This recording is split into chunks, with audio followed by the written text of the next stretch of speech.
যারা অনেক মানুষ রয়েছে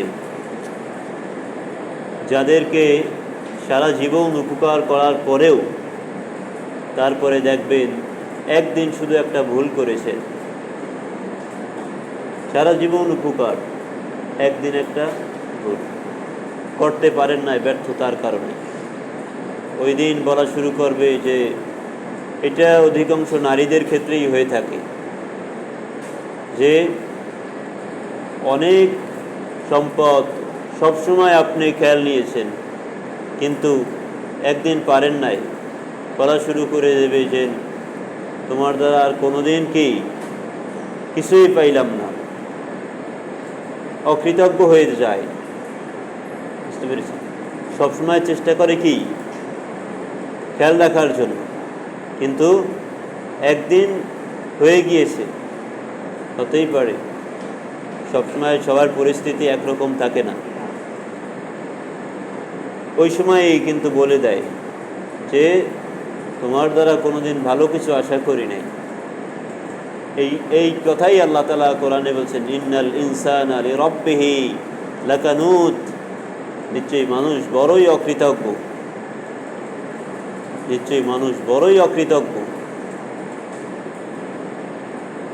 এই জন্য আমাদেরকে কৃতজ্ঞ শুকুর গুজারি বান্দা হতে হবে, শুকুর গুজারি বান্দা হতে হবে। শুকুর গুজারি বান্দা সে সব সময় আল্লাহ তাআলার প্রশংসা করবে, বিপদে থাকলেও আল্লাহর প্রশংসা করবে, সুখে থাকলেও আল্লাহর প্রশংসা করবে। কিন্তু আমরা অধিকাংশ সময় দেখতে পাই যে আমাদের যখন সুখ এসে আমাদের সামনে দাঁড়ায় তখন আমরা আল্লাহ তাআলাকে ভুলে যাই। এটা আল্লাহ তাআলা কোরআনের ভিতরে সূরা ইউনূসের ভিতরে বোধহয় বর্ণনা করেছেন এইভাবে, যখন তারা সমুদ্রে নৌযানে থাকে তখন ঢেউয়ের সম্মুখীন হয়, ওই ঢেউ দেখে তারা আল্লাহর কাছে বলতে থাকে একনিষ্ঠ চিত্তে, তখন আল্লাহকে ডাকতে থাকে।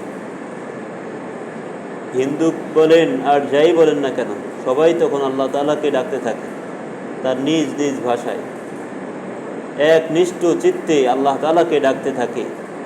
কিন্তু আল্লাহ তাআলা যখন তাকে কুলে উঠিয়ে নেন, যখন তার থেকে বিপদ উঠিয়ে নেন, তখন সে আল্লাহ তাআলাকে ভুলে গিয়ে অহংকার করে, আল্লাহকে তখন সে ভুলে যায়। এই জন্য কোরআনের ভিতরে এরকম কথা কোরআনে অসংখ্য জায়গায় রয়েছে। কোরআনের কথা বলে শেষ করার মতো নয়।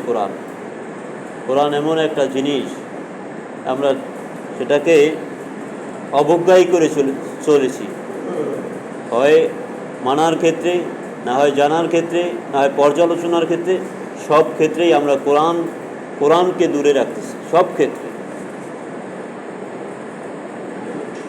উপস্থিতি তাহলে এইভাবেই আল্লাহ তাআলা বলেছেন যে মানুষের যখন মৃত্যু উপস্থিত হয়, যখন মানুষের মৃত্যু এসে উপস্থিত হয়, মৃত্যু থেকে কেউ বাঁচতে পারবে না।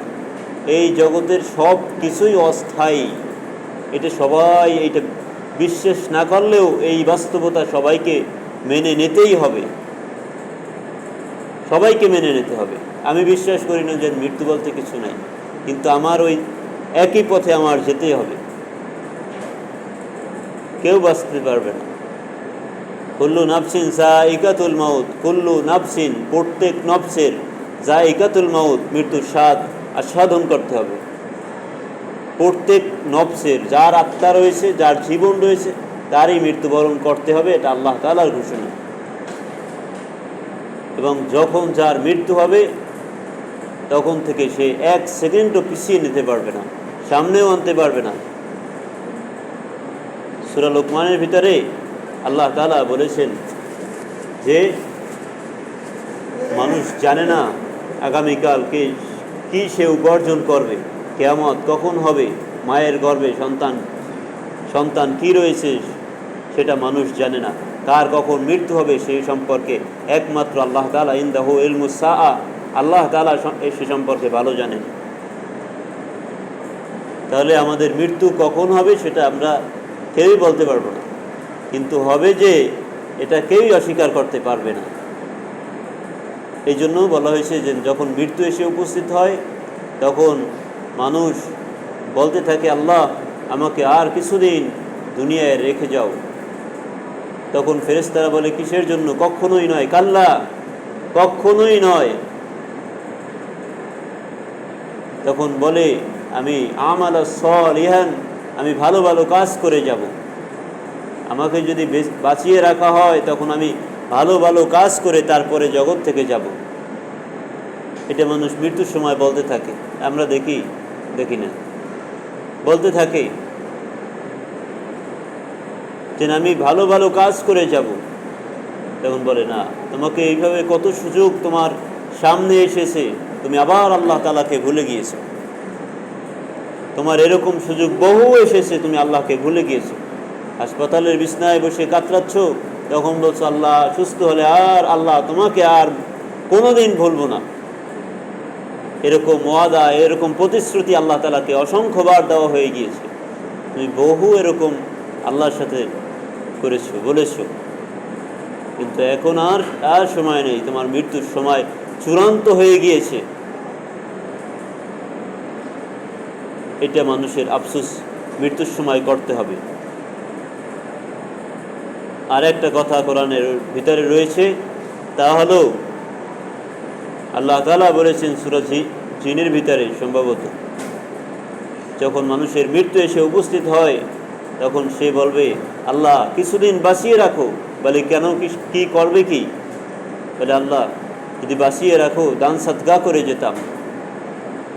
প্রথম বলছে ভালো আমল করে যেতাম, তারপরে বলছে দান সাদকা করে যেতাম। দুইটা কথা কোরআনে আছে।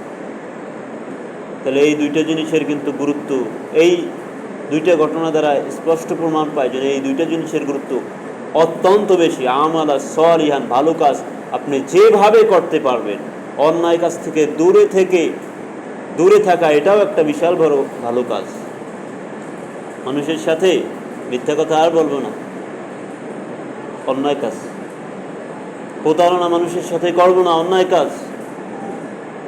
চগলখড়ি করবো না, অন্যায় কাজ। পরনিন্দা করবো না, অন্যায় কাজ।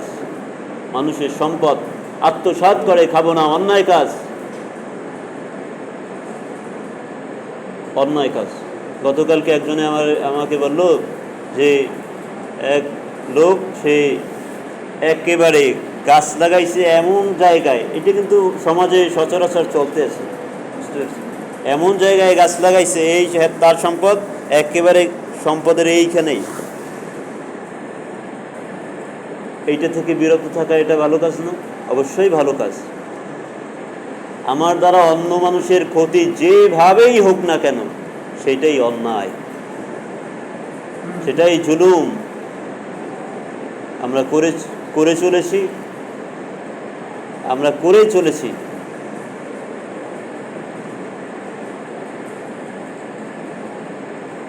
আমরা এই খারাপ কাজগুলো করেই চলেছি, এর কোনো বিরতি নাই।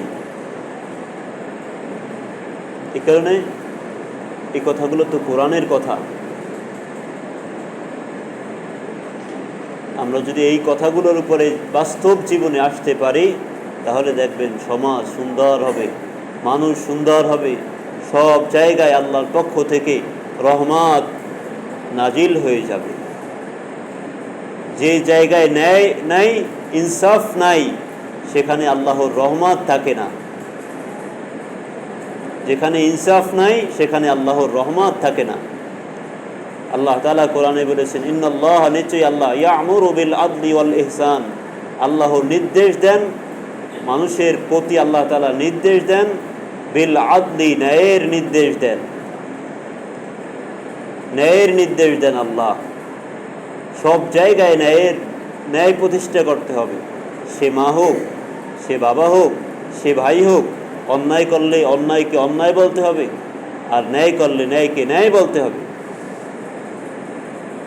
দোষ করলে সবার দোষ সমান, কিন্তু আমাদের ভিতরে নেই। আল্লাহ তাআলা নির্দেশ দেন, মানে হলো আল্লাহর নির্দেশ মানা বান্দার জন্য ফরজ।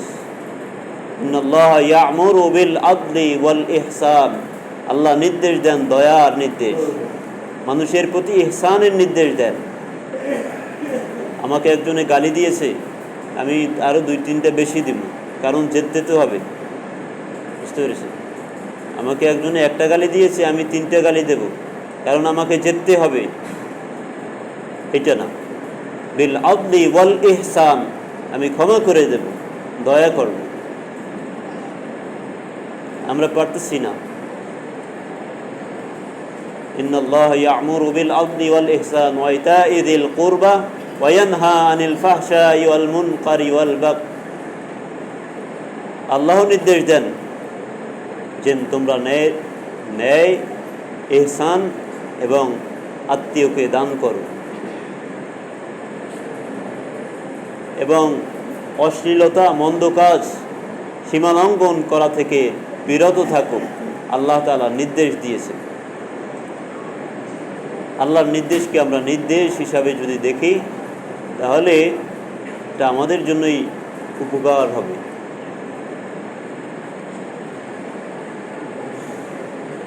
উপস্থিতি, তাহলে আমরা যে কথাটি বলতেছিলাম যে মানুষের মৃত্যুর সময় মানুষ 2টি জিনিসের আফসোস করে। সূরা মুমিনুন আর সূরা আল জিন 1 নম্বরে আফসোস করবে যে আল্লাহ আমাকে আর কিছুদিন বাঁচিয়ে রাখো, আমি ভালো কাজ করে যাব।